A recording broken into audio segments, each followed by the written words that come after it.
La cire est une excrétion produite par 8 glandes cirières situées sur l'abdomen des jeunes abeilles pour bâtir les rayons de la ruche. La cire n'est donc pas une production végétale, mais une transpiration volontaire des abeilles. La construction d'un rayon est au début tout à fait anarchique. Les ouvrières cirières déposent des petits amas de cire sans ordre. Lorsque ceux-ci deviennent plus importants, les cirières commencent à les étirer d'une façon circulaire. La forme hexagonale finale n'est pas une décision de l'abeille. Elle provient des forces engendrées lors du tassement de la cire par les cirières. À l'intérieur de la ruche, la coloration de la cire se modifie en vieillissant. C'est ainsi que la cire vierge est blanche. Elle brunit rapidement au point de devenir presque noire. Cette coloration est provoquée par diverses substances qui se déposent sur les parois des alvéoles. Les agents pathogènes, les spores et les champignons trouvent dans les vieux cadres un terrain idéal de multiplication. Pour des raisons d'hygiène, les vieux cadres seront refondus et remplacés par des cires gaufrées.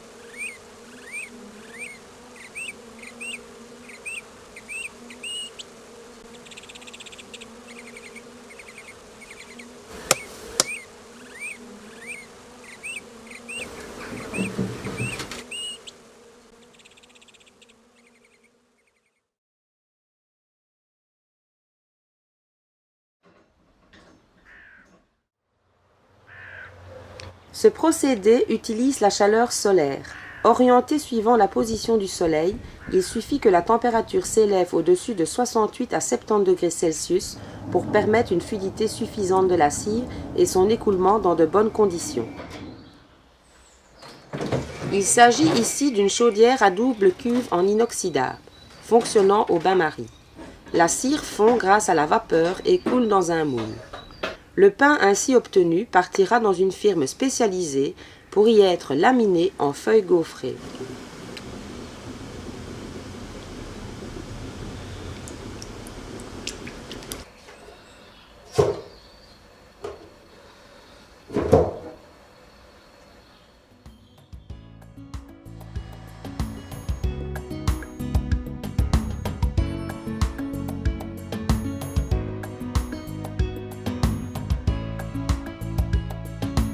Le matériel utilisé pour ce genre de gaufrage est simple. Il se compose d'une fondeuse à cire et d'un gaufrier.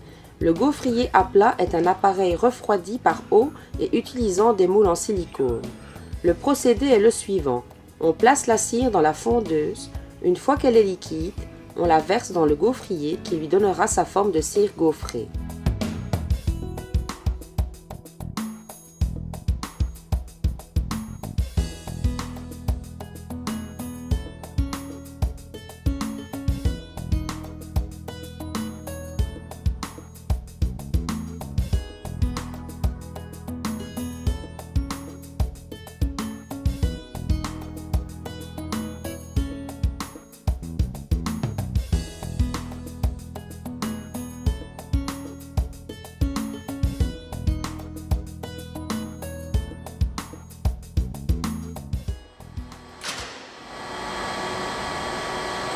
Dans ce procédé, la cire est directement laminée à chaud. Il s'agit d'une coulée dite continue, c'est-à-dire que la cire, refondue dans une chaudière de grande capacité, coule dans un répartiteur et du répartiteur directement entre les cylindres de gaufrage. En fin de chaîne, la cire est découpée aux dimensions voulues et s'empile sur une table de réception.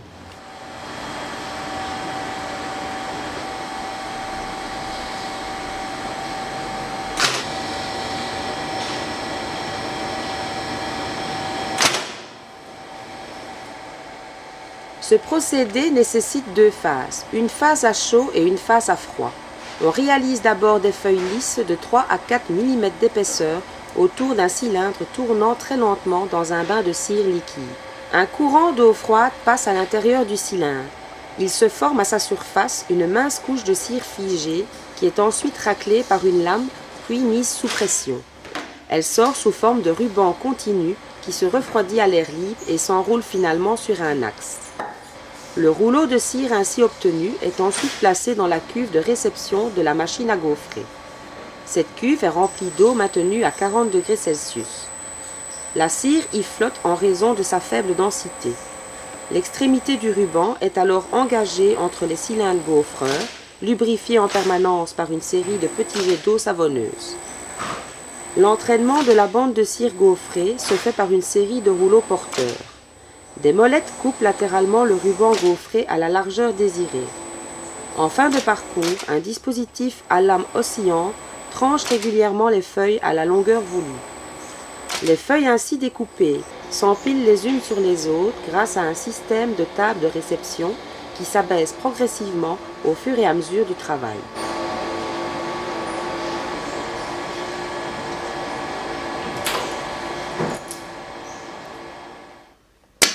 Après toutes ces opérations de gaufrage, la cire est restituée aux abeilles lorsqu'il faut remplacer un vieux cadre. La feuille de cire est soudée à l'intérieur du cadre grâce à des fils. Pour ce faire, le fil est chauffé à l'aide d'un transformateur 12 volts.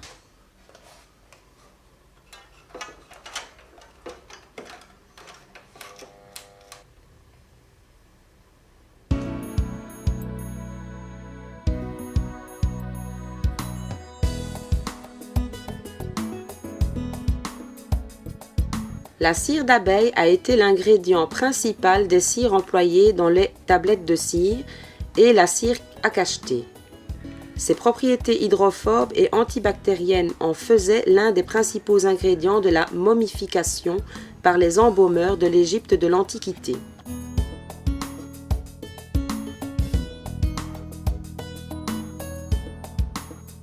La cire d'abeille est aujourd'hui utilisée par l'industrie en cosmétique ou encore comme encaustique.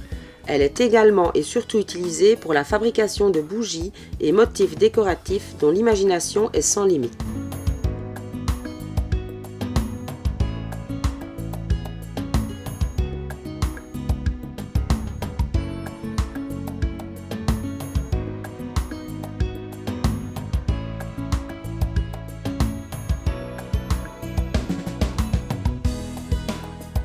Voilà, la cire est placée tout simplement dans une casserole qui sert à réchauffer la soupe ou garder au chaud. Donc c'est une casserole au bain-marie, de l'eau, la cire est dans une cuve séparée et elle est maintenue à température, une température de plus ou moins 60 degrés.